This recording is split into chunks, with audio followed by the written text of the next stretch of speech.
Week 7 is a unique one because we got a lot of players that are banged up, but let's go ahead and kick it off with S tier, players you cannot set no matter the situation. We got a lot of studs here. CeeDee Lamb hopefully back into the lineup, but that's where he's slotting right in.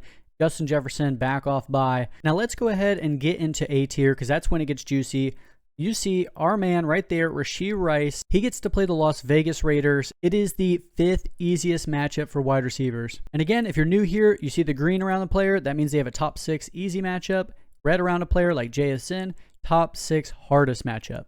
They show the records for the people who had Rashee Rice on their roster, and I was mentioning it about a month ago. Hey, if you're a losing team, if you're like lost Neighbors, maybe lost Tyreek, getting hit with these brutal season-ending injuries, then you got to make do and you have to trade Rashee Rice. But you'll still see a high percentage of people are 0-6, 1-5, 2-4, and still have Rice on their rosters. It's nice now, but you're really banking on that he's the real deal and he takes you to the fantasy playoffs. Comment below and let me know what your record is if you still have Rashee Rice. But yeah, there's a lot of players still we need to get more information about. Terry McLaurin, Mike Evans, Marvin Harrison Jr., Quentin Johnston, Ricky Pearsall, the list goes on. But if you click the link in my bio, you'll be able to see all of my rankings and I update them as news breaks. Let's go ahead and get off B tier. We'll call that Brian Thomas tier here.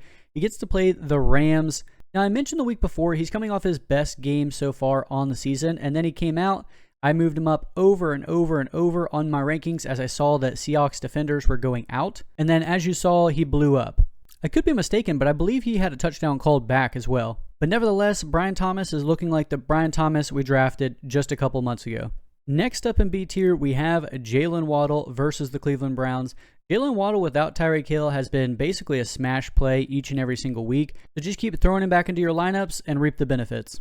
And then we got to talk about DK Metcalf. He gets to play the Cincinnati Bengals. Beautiful matchup there, but he's had 4 touchdowns in 4 consecutive weeks. Like, that's really, really nice. It's kind of hard to bank off of. The targets, they're kind of there. You would want more being that there's no competition, but DK Metcalf is still getting it done. Beautiful matchup here. Go ahead, set him into your lineup. Next up, we have Chris Olave versus the Chicago Bears. Chris Olave was actually getting targeted deep in last week's game versus the Patriots. Opened up the game with a big, like 40, 50-yard reception. It's nice to see him actually get those targets because typically it's been Raheed Shaheed. It's nice seeing Chris Olave get used more in the offense than the dink and dunk, like 5 for 50 kind of guy, actually have his best game of the season. And speaking of best game of the season, we got to talk about Teteroa McMillan versus the Jets. I was talking about him just last week, how he's going to be a smash play versus the Dallas Cowboys. Now, that came to fruition. What is a little weird about his usage was he got 2 touchdowns. That's awesome. Finally found the end zone, but his target volume wasn't there. Now, I'm still expecting him to get the targets. He has a beautiful rest of the season schedule too, but we really want to combine those games of the targets, the yardage, and the touchdowns together. Ladd McConkey, he's certainly capitalized by Quentin Johnston being sidelined. Coming off 2 games with back-to-back touchdowns, 100 yards in his last matchup. Beautiful matchup here too versus the Colts. It's the 4th easiest for wide receivers. Now, I do have him pretty high. Quentin Johnston, again, is not on this list. Quentin Johnston would obviously move around and shake up that wide receiver room. So again, be sure to check out my rankings with the link in my bio. And I really wanted to put this next guy higher, Xavier Worthy. I'm putting him in C tier. It's going to be the first time we've seen those guys, both Rashee Rice and Xavier Worthy, on the field when Xavier Worthy has some experience, right? He was a rookie just last season, so him, Rashee Rice, it didn't really mesh. Like, we need more games, a bigger sample size than just 3 games that we saw last season. Again, it's the 5th easiest matchup for wide receivers playing against the Raiders, so deep shot home run, possibly. And let's see how they use these 2 guys here in Week 7. The cool thing about the Indianapolis Colts is they consolidate their targets. It's Tyler Warren, it's Michael Pittman Jr., and it's Josh Downs. Now, Michael Pittman Jr. versus the Chargers, it is the 3rd hardest matchup for wide receivers. He's had 2 dud games, and both those dud games have come with no touchdowns. So you really need him to have a touchdown to really put him over the top. He's not a game-breaking type of wide receiver. With a 48.5 point over-under, I do like Pittman. I don't love Pittman. But somebody who it seems like each and every single week, I have to say that I don't like him, and it feels really bad. A.J. Brown versus Minnesota. This is the hardest matchup for wide receivers. They're playing in Minnesota. I'm trying to avoid them at all costs. Hopefully, this game is competitive. I'm pretty sure we're going to get J.J. McCarthy under center as opposed to Carson Wentz. That's still TBD as well. And let's go ahead and talk about the Patriots wide receiver room for just a moment. Stephon Diggs had back-to-back 100-yard games, then comes out. He doesn't give us a dud, but certainly doesn't deliver on what we were promised. He gets to play Tennessee.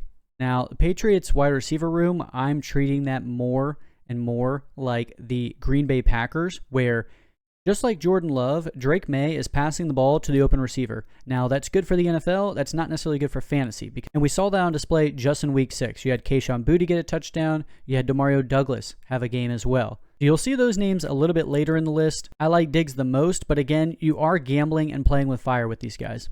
And Keenan Allen, I mentioned it with Ladd McConkey. Beautiful matchup here. 4th easiest for wide receivers versus the Colts. He's had 3 dud games in a row. Again, he had 3 good games in a row to start off the season. Those all came with touchdowns. You really need a touchdown from Keenan Allen, or you're going to be pretty sad on the week. But again, if Quentin Johnston misses, he definitely gets a boost in the lineup. Next up is Jordan Addison. He's a very talented player. Now again, we don't know who the quarterback is going to be for the Vikings, but we do know that Jordan Addison and J.J. McCarthy did have a little bit of rapport in training camp. It was nice to see some premeditated throws and stuff like that. But it's game action. It's NFL. But we haven't seen any of that on the field just yet. Perhaps we'll get to see Jordan Addison and J.J. McCarthy on the field at the same time in Minnesota versus the Eagles. Now, jumping into D tier, I do have Romeo Doubs. He seems like he's going to be the Stephon Diggs, if you will, of the Packers offense, where probably the most consistent of the roulette wheel. He gets to play the Cardinals, but again, still not a guy I'm very confident in playing because it's just so inconsistent on who it's going to be each and every single week. Next up, I have Jameson Williams. He tied his career high in receptions with 6 just this last week. Weird bouncing around touchdown. It was actually a pretty nice play. But he gets to play the Tampa Bay Buccaneers 52.5 point over-under. So I do like Jameson Williams this week.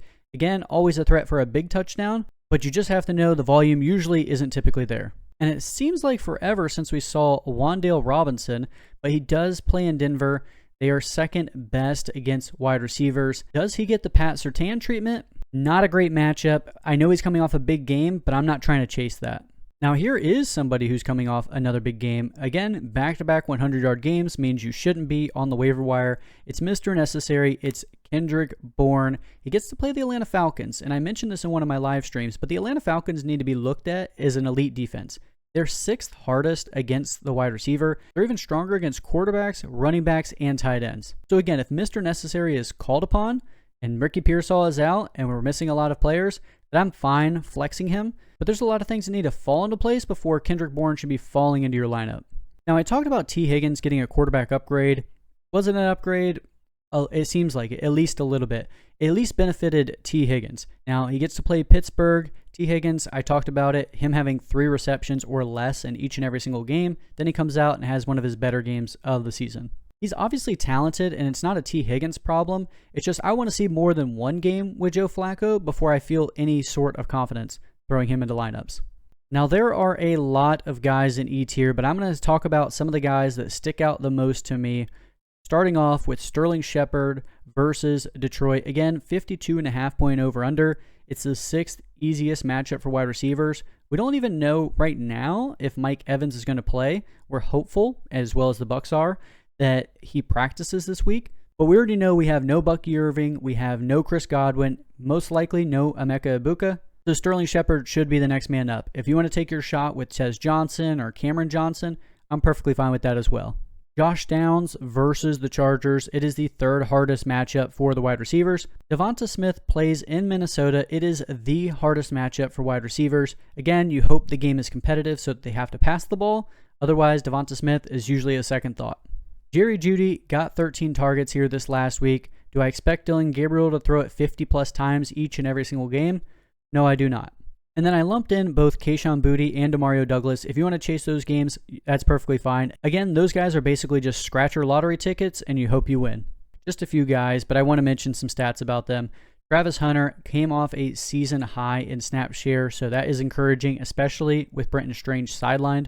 Both Troy Franklin and Marvin Mims versus the Giants, they have the 3rd easiest matchup for wide receivers. And if you haven't already, go ahead and check out my Week 7 running backs rankings and tiers video. Make sure you are subscribed and you have notifications on so you know when I go live. And I go live each and every single day. And again, these guys are going to be updated throughout the week, so click the link in my bio so you can check out the rankings.